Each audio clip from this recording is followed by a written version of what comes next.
I've had a complicated relationship with the Google Pixel phones over the years. I've always said that at their very core, these phones are special. They have this beautifully animated, friendly, customizable software that's always capable of doing a few things so intelligent that they're practically indistinguishable from magic. But at the same time, these phones make me rage, because so far, there's always been a blocker. Significant enough issues that distract you from being able to focus on that delightful software. I've had build quality issues, I've had overheating issues, I've had signal issues, inconsistent camera issues, and just generally the phones being quite a bit slower than the competition issues. So that puts this new Pixel 9 Pro and the 9 Pro XL, which is the one I've been mainly using, in a very interesting position. They have a lot to prove, but if they can prove it, then these could basically become my favorite phones ever.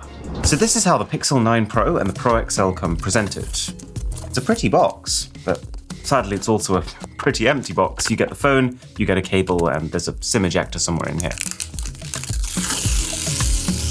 Well, at least it makes my job quicker. Here's the thing though, this is the best built Pixel ever. It feels almost exactly like an iPhone 15 Pro Max when you pick it up. Very similar dimensions, very similar flat sides with a slight curve, and it's the same weight, down to the gram. I remember reading a post saying that way more of the people who buy Pixels are actually ex-iPhone users as opposed to ex-Samsung. So I'd be very surprised if this similarity wasn't intentional to even further entice Apple fans who are still on the fence. But either way, I mean this as a compliment to the Pixel. The sides are grippier than their past phones. It looks and feels just really classy, especially with these thinner, completely even screen bezels. And this is also easily the most solidly constructed phone Google has ever made. It doesn't flex one bit. And if you haven't already seen it, I'd say it very much passed the jerry-rigged durability test. I've kind of been getting the feeling over the last few years that the Pixel would end up as yet another one of those canned Google projects. You know the classic downward spiral where things aren't quite there with a tech product, so then it doesn't sell well, so then it makes less money, so then it gets less investment and never improves because of that. Besides, Google is specifically famous for cancelling projects. But getting a significant redesign like this feels like a reassurance that Google is still very much kicking around. Google is still determined to keep trying to become a definitive part of this smartphone war. And the more that you use this phone, the more you realize why that's so important to them. But I'll get there. Oh, also, I don't normally talk about cases, but if you're going to make one, this is how it's done.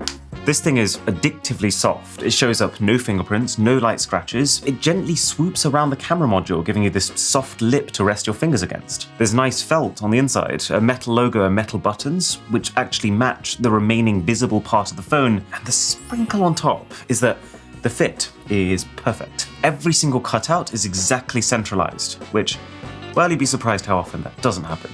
And you know what? Design is not the only thing that's on the up here. The optical fingerprint scanner that we used to have, that was one of my major gripes. This new Pixel switches that out for an ultrasonic scanner. It's basically firing out sound waves instead of light to map out the ridges of your fingers. But the upside of that is that it gives the phone basically a three-dimensional understanding of your prints, so it's more reliable, and you really feel that. I haven't had any signal issues, and while it's hard to say anything conclusive about signal because there's just so many factors, I do a pretty regular 2.5-hour trip from Nottingham, my hometown, to London on the motorway, and the signal is famously patchy. On this, though, I was actually flitting between 4G and 5G almost the entire time, with only 2 5-minute bursts of nothing. So it's looking likely that the new modem on the inside of this Pixel is doing its job. The general feel of using the phone is flawless. It's the best, honestly. Every single animation has an accompanying feeling generated by the vibration motor. Even things like a gentle hum as you slide up and down your brightness. Plus, I've not had a single bug, which,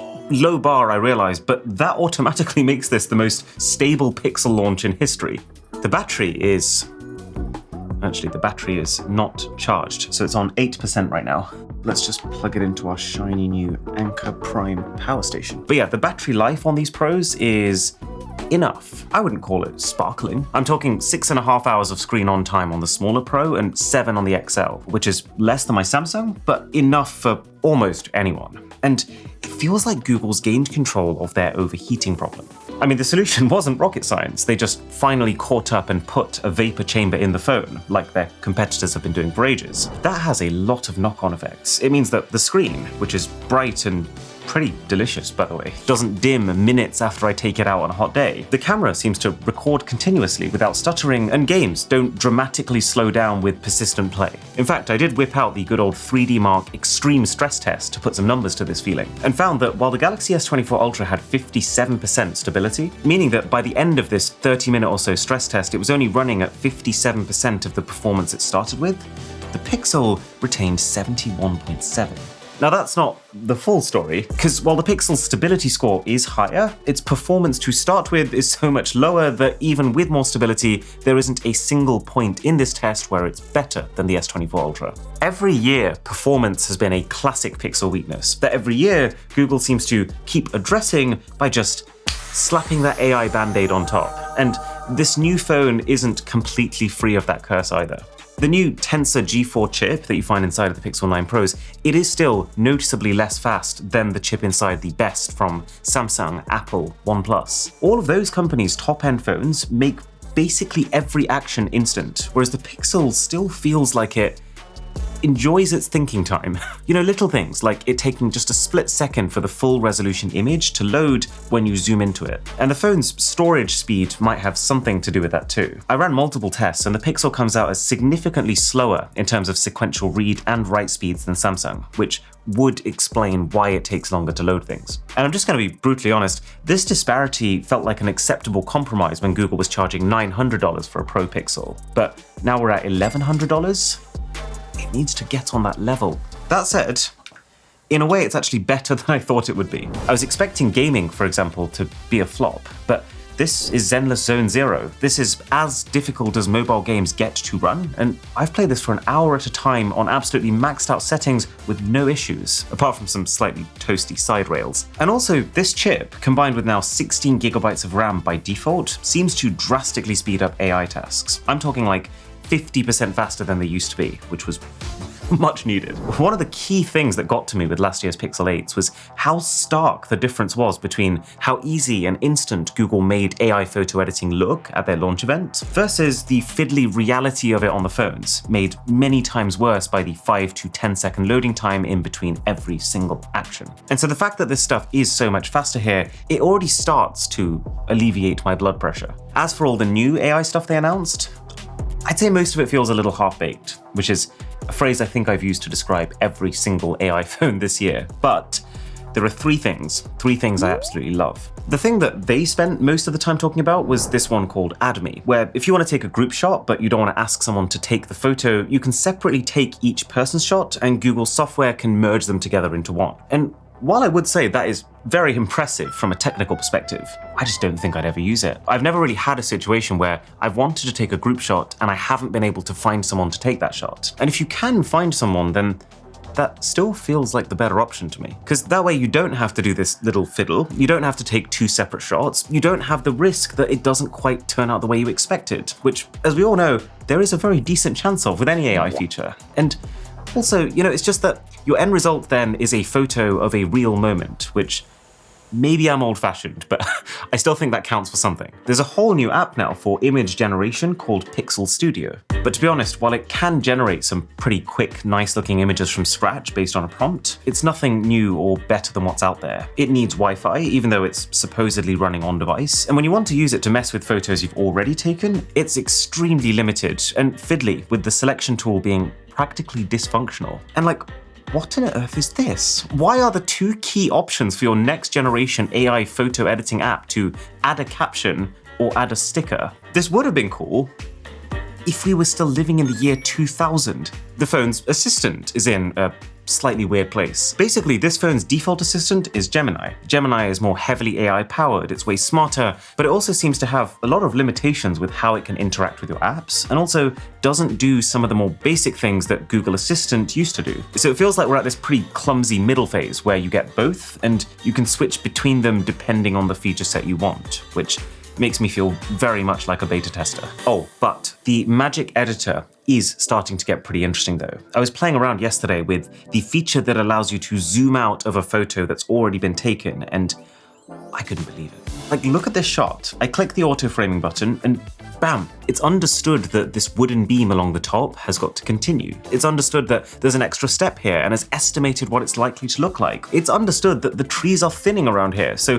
when it zooms out, it's making sure that you can see more of the sky there. The idea of this feature isn't new. The execution of it very much is. And you can now reimagine photos, which can actually be very powerful and very convincing. I remember my jaw practically hitting the floor when I managed to change my cat into a dog. I mean, what the?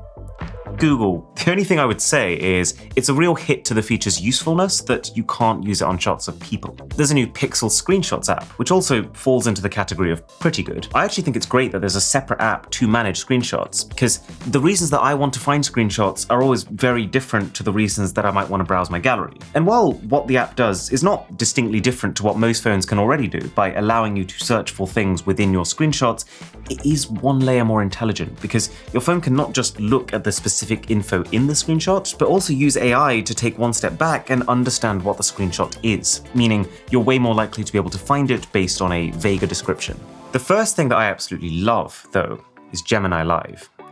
It's basically the AI that you're used to, but in a much more free-flowing way than I think we've ever experienced. You talk, you listen, you can talk over the AI, there are no trigger buttons or trigger words. It allows you to have something that very closely resembles a real human conversation. Let's do a little live demo. I'm debating between going for an Android phone or an iPhone. I'm a simple person. What would you recommend? Okay, choosing between Android and iPhone can be tough. iPhones are known for being really user-friendly and straightforward. They're a good choice if you want a phone that's easy to set up and just works. All right then, Google, thank you.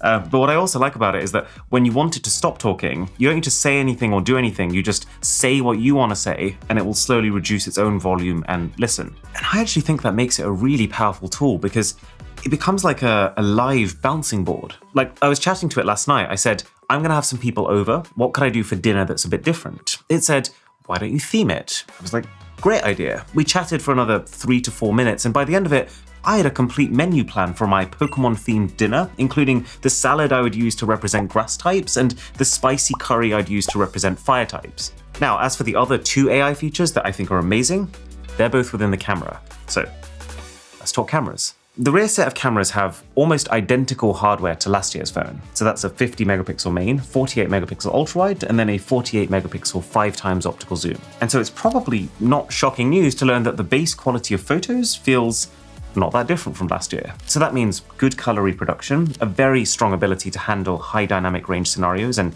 control those bright spots, very comparable levels of detail to Samsung's highest end Galaxy S24 Ultra, but then a night mode that's good, but just a little softer than Samsung's, and a portrait mode that I think it's fair to say falls behind. Like, look at the edge detection here versus the Galaxy. It really gives itself away as a phone photo. And upsettingly, many of the frustrations I had with last year's phone are also still present here. Zooming in and out is still very laggy. It makes it feel unpolished. The camera preview can still get grainy, even if the end photos are not. The transition between lenses feels jumpy. There's weird limitations, like you can't use your 5x zoom lens to take portraits, nor can you use it for slow-mo, with instead the phone opting for some very poor quality digital zoom. And this really cool cinematic blur mode is 1080p only. But the front camera is new. This is now a 42 megapixel sensor. That's the reason for the fairly large cutout, and I'll take it. It lets you go super wide if you want to get those group shots. I don't think I've ever seen a phone go wider than this. But also I was pleasantly surprised by the detail. And you can also shoot some pretty solid 4K video, because yes, Google has put some work in to bring up the video quality on the Pixels too. And that leads me on to the AI feature, Video Boost. It's kind of strange, but when you're taking video on this phone, this only works on your rear cameras, by the way, you have the option to boost that video. If you select the option, then your phone will keep the footage largely unprocessed, so that the next time you're on Wi-Fi, it can upload it to the cloud and get Google's superpowered data centers to process it even better than your phone itself could. It improves the colors, the dynamic range, the stabilization. It can completely rescue grainy footage taken in low light, which was one of the biggest weaknesses of past Pixel phones. It can even upgrade the resolution to 8K, and it's one of those features that you feel like it shouldn't work. It almost sounds like some kind of elaborate scam, but it does. I guess you could say there is a hidden cost associated with it though, because like if you want 8K video boosted content, you're going to need a heck of a lot of cloud storage, specifically Google Cloud storage. You'll need about 800 megabytes per minute of it. And also, you need to be very careful with this phone about joining other people's data hotspots, because your phone will pick them up as Wi-Fi networks, and before you know it, you could have burnt through 10 gigabytes of their data, obliviously boosting your videos in the background without you even realizing. I know this from personal experience. Doesn't make you popular. But it's this kind of stuff that reminds you why Google never stops trying with the Pixels. Because, I mean, like, if this phone succeeds, so do all of their services. And not just Google Photos, but also their Gemini AI, because this phone is the best possible portal through which to funnel people to them. It's also very clear that this is why Google is like the only company still shipping a top-of-the-line Pro phone, starting with just 128 gigabytes of onboard storage, which, to be honest, combined with it costing a whole $100 extra just to get to 256, feels low-key diabolical to me. But then, here is the other thing about this camera.